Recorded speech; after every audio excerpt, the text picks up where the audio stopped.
और दीति के द्वारा दो दैत्य प्रकट हुए, दो उत्पन्न हुए थे। हिरण्याक्ष का वध भगवान ने जब कर दिया, तब हिरण्यकशिपु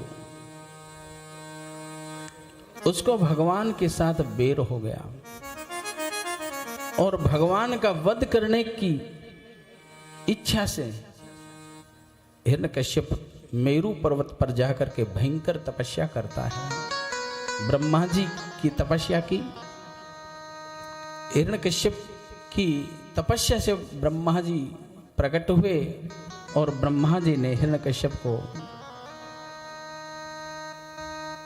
वरदान दिया। वरदान में हिरण्यकश्यप कहता है कि हे ब्रह्मदेव, हे पितामह जी, ऐसा वरदान दीजिए मुझे कि मैं अमर हो जाऊं, मर ही न सकूं, मेरे को कोई मार न सके। ब्रह्मा जी ने कहा कि देखो, ये तो मेरे विधान से आगे का विधान है। मेरे द्वारा जितने भी रचना हुई है, जिनका जन्म हुआ है, उनको तो मरना पड़ेगा। और जब से ही जीव जन्मता है, उसके साथ मृत्यु साथ जन्म लेती है। ये मृत्यु साक्षात बहन है, ये हमारे साथ ही जन्मती है। जब जन्म होता है तो मृत्यु भी निश्चित है, मरना तो पड़ेगा। तब हिरण्यकश्यप ने सोचा कि कोई दूसरा उपाय करूं, दूसरे तरीके से इसी वरदान को मांग लूं। तो एक दूसरा उपाय निकाला और कहा कि हे ब्रह्मदेव, ऐसा वरदान दीजिए कि न मैं बाहर मरूं, न अंदर मरूं, न ऊपर मरूं, न नीचे मरूं, न 12 महीनों में मरूं। और ब्रह्मा जी यहां तक संक्षिप्त रूप से कह दिया कि आपकी बनाई हुई वस्तु के द्वारा मैं मरूं ही नहीं। ब्रह्मा जी ने कहा चलो, मेरे द्वारा बनाई हुई वस्तु से तो नहीं मरेगा, लेकिन मरेगा जरूर। ब्रह्मा जी ने वरदान दिया कि तथास्तु, जैसी तेरी इच्छा है, जो तू मांग रहा है वरदान में देता हूं। ब्रह्मा जी द्वारा वरदान प्राप्त करने के बाद में हिरण्यकश्यप को विश्वास हो गया कि अब मैं मरूंगा नहीं। और हिरण्यकश्यप महाराज अपनी नगरी में आया।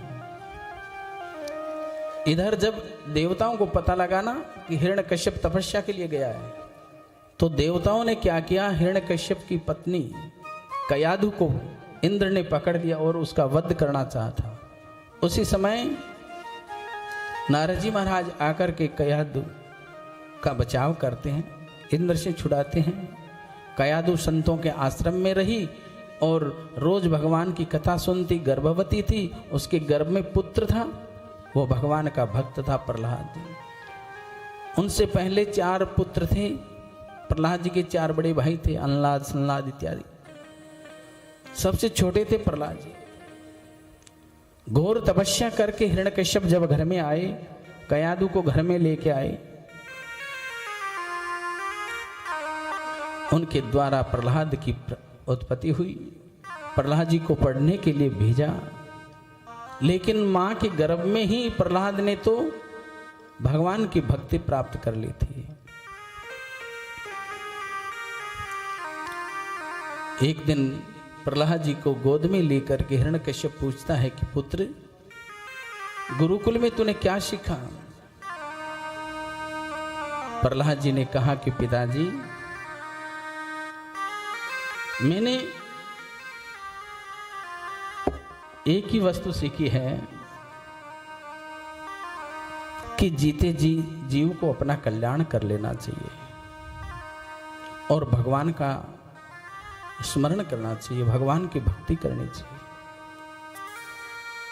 हिरण्यकश्यप को क्रोध आया और शुक्राचार्य के 2 पुत्र थे सन्नामार्क, उनको बुलाया और कहा कि मेरे पुत्र को क्या शिक्षा दी जा रही है? ये तो विष्णु का भक्त बनने जा रहा है, असुर कुल में ये कलंक पैदा हो गया है, जाओ इसे अच्छी शिक्षा दो, राजधर्म, नीति धर्म, युद्ध धर्म सिखाओ इसे। दोबारा भेजा गया, फिर दोबारा बुलाया गया। इस बार पूछा तो नवधा भक्ति का वर्णन करते हुए प्रहलाद जी कहते हैं श्रवणम अर्चनम कीर्तनम विष्णु स्मरणम स्मरणम पाद सेवनम अर्चनम अर्चनम वंदनम दास्यम सख्य आत्मनिवेदनम। श्रवणम पहली भक्ति है सुनना, भगवान की कथा सुनना, ये परीक्षित जी ने अपनाई। कीर्तनम प्रहलाद जी ने कीर्तन किया। स्मरण भगवान का स्मरण और पाद सेवनम। स्मरण सबरी ने किया, पाद सेवनम अम्बरीश राजा ने किया, अर्चनम यज्ञ इत्यादि पृथु आदि राजा ने किया, वंदनम विदुर आदि ने किया, और दास्यम हनुमत सेवा दास्य सेवा है। सबसे कठिन सेवा होती है दास्य सेवा। नवधा भक्ति में सबसे कठिन भक्ति है दास्य भक्ति। ये माताएं जितनी भी है ना, ये सब दास्य भक्ति करती है। ये किसी सन्यास से कम नहीं है, इनका जीवन है।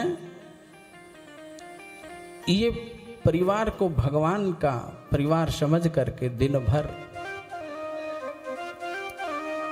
पति देव का, पुत्रों का, सगे संबंधी, संत महात्मा, गुरु सब की ये सेवा करती है, हनुमान जी की तरह। तो ये दास्य सेवा हो गई। सेवा है नौकर की तरह, दास की तरह रह करके। प्रहलाद जी पर क्रोध किया